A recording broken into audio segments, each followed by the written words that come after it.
नमस्कार, मैं हेम झा। दोस्तों, आज मैं उत्तर प्रदेश की बात करूंगा। वहाँ बीजेपी के एक विधायक को 25 साल की सजा हुई है पॉस्को एक्ट के तहत। और एक महिला जज जिसने सुप्रीम कोर्ट से इच्छा मृत्यु की मांग की है। उनका आरोप है कि जो जिला जज है और उनके सहयोगी उनके साथ यौन शोषण किया है।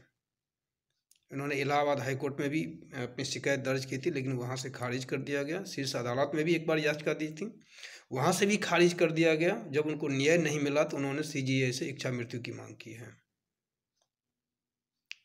और बीजेपी के एक विधायक राम दुलार गौड़, जिनको 25 साल की सजा और 10 लाख रुपए का जुर्माना लगा है, एक नाबालिग बच्ची के साथ बलात्कार के जुर्म में। यह है हमारा समाज,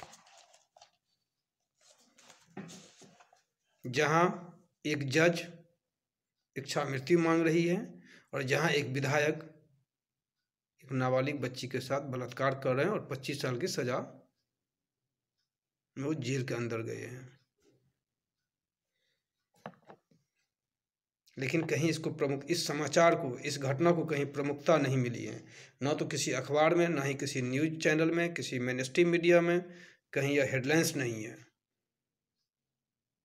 हेडलाइंस अभी भी वही इंडिया गठबंधन, एनडीए गठबंधन, 400 के पार, 600 के पार, 500 के पार, अयोध्या, राम मंदिर, मोदी मास्टर स्ट्रोक, 2024 में फिर से मोदी, बस यही सब चल रहा है। किसका गठबंधन मजबूत है, किसका गठबंधन कमज़ोर है, फला इंडिया का कोई नेता नहीं, बस यही सब, ये पर्याप्त है।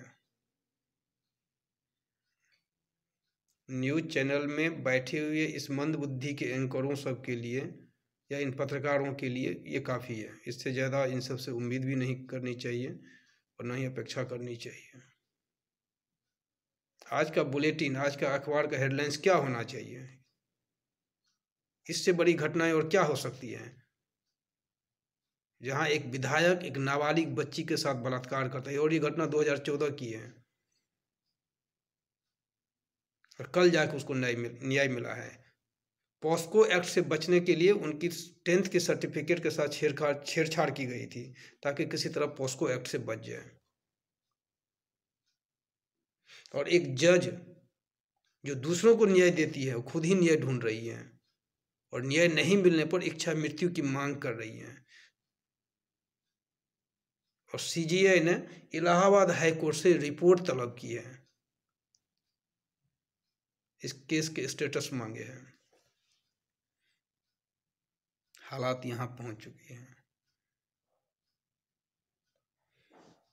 समाज के अंदर में ना घुन लग चुका है,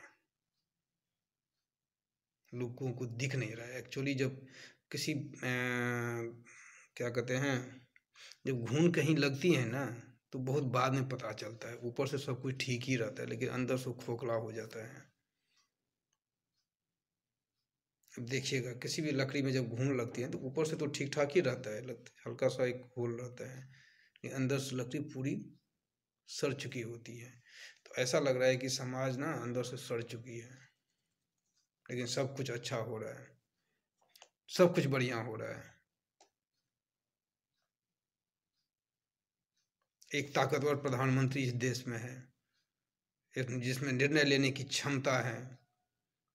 एक ताकतवर मुख्यमंत्री उत्तर प्रदेश में है, जो इससे पहले कभी इतिहास में हुआ ही नहीं, और ना ही ऐसा प्रधानमंत्री कभी इतिहास में हुआ, पता नहीं आगे भी नहीं होगा।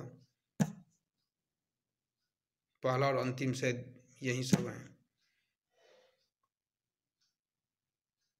किसी भी मेन स्ट्रीम मीडिया में इस खबर को प्रमुखता नहीं दी गई है, न ही किसी अखबार में। जहाँ तक मुझे लग रहा है, मैंने जो एक दो अखबार देखूं, उसमें तो मुझे नहीं मिला। एक अखबार में जो मैं पढ़ता हूँ, उस अखबार के एक साइड छोटे से कॉलम में एक इस खबर को प्रिंट किया गया है, 4 से 5 लाइन में, बस खत्म। ये दैनिक भास्कर की बात मैं कर रहा हूँ। यही दैनिक भास्कर जब राजस्थान में, जहाँ बीजेपी की जीत हुई और जब वहाँ मुख्यमंत्री के नामों की घोषणा हुई, तो बिहार के दैनिक भास्कर ने इसको प्रमुखता से हेडलाइंस बनाया था कि राजस्थान में मोदी का भजन। कहा भाई, राजस्थान के मुख्यमंत्री से बिहार से क्या मतलब?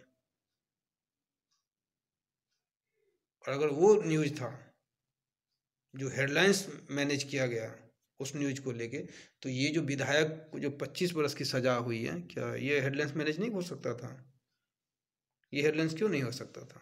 इससे बड़ी खबर और क्या हो सकती है? एक महिला जज जिला जज के ऊपर में यौन शोषण का आरोप लगा रही है और इच्छा मृत्यु की मांग करे, इससे बड़ी न्यूज और क्या हो सकती है? इससे बड़ी खबर और क्या हो सकती है? आखिर इस देश की जनता, जो 140 करोड़ जनता, वो देखे तो समझे तो कि इस देश में हो क्या रहा है, या ये भी हो रहा है। वैसे तो सब कुछ अच्छा ही हो रहा है, 2014 के बाद से तो सब कुछ अच्छा ही हो रहा है। खासकर जिन राज्यों में भारतीय जनता पार्टी की सरकार है वहां तो कुछ गलत है ही नहीं, सबके सब वहां खुश हैं।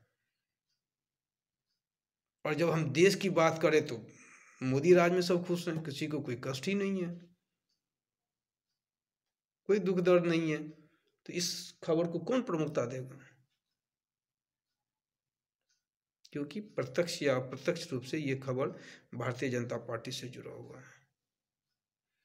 अगर यही विधायक आज किसी और पार्टी की होती ना, या किसी कांग्रेस का ये विधायक होता, तो अब तक तो अखबार की हेडलाइंस बन गया होता ये। और टेलीविजन चैनल तो पता नहीं पिछले 24 घंटे से तो स्टूडियो को तो फाड़ दिया होता है। ये क्या है? कहाँ गई पत्रकारों की संवेदना? क्या इसी के लिए पत्रकारिता कर रहे हैं ये लोग कि जो खबर है वो खबर जनता तक पहुंचे ही नहीं, और समाज इसी प्रकार अंदर से खोखली होती जाए? मोदी जी का ही नारा है ना, बेटी बचाओ और बेटी पढ़ाओ। तो फिर ये क्या हो रहा है? इस पे बहस नहीं होनी चाहिए? इस पे डिबेट नहीं होनी चाहिए? इस पे चर्चाएं नहीं होनी चाहिए? तो फिर क्यों नहीं चर्चाएं हुई? जब देखो तब पॉलिटिकल समाचार, पॉलिटिकल न्यूज। 2024 में तो फिर से मोदी आ रहे हैं, मोदी की एनडीए मजबूत है, बीजेपी तो 24/7 काज करती है। क्या यही काज करती है 24/7? चुनाव प्रचार करना कोई काम होता है, या हमेशा चुनाव के बारे ही में सोचना कोई काम होता है? नरेंद्र मोदी अगर 50 रैलियां कर ले तो वो कौन सा काम हुआ है? वो तो अपने पार्टी के लिए काम कर रहे हैं, वो कोई देश के लिए थोड़े काम कर रहे हैं। चुनाव प्रचार करना कोई देश का काम थोड़े होता है।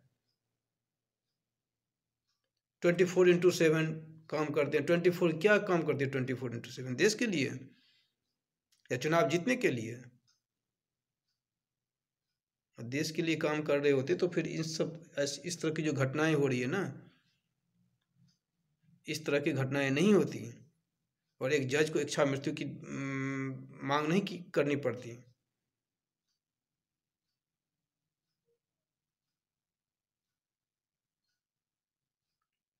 समाचार वालों को भी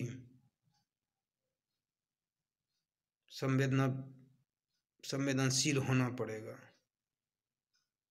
जो खबर है उस खबर को प्रमुखता देनी पड़ेगी। और अगर नहीं, अगर इन सब खबरों को इस तरह दबाया जाएगा ताकि जनता तक ये खबर पहुंचे ही नहीं, तो ये शुभ संकेत तो नहीं है, ना ही देश के लिए और ना ही समाज के लिए। इसलिए मैं मेन स्ट्रीम मीडिया से तो क्या अपील करूं, कुछ करना उनसे या कुछ उम्मीद करना बेमानी ही होगा, क्योंकि वहाँ तो कुछ उम्मीद करने की बात आज के समय में सोचनी भी नहीं चाहिए। लेकिन हाँ, मैं आम जनता से ज़रूर उम्मीद करता हूँ कि वो सजग होंगे और इन सब चीज़ों को समझेंगे। धन्यवाद।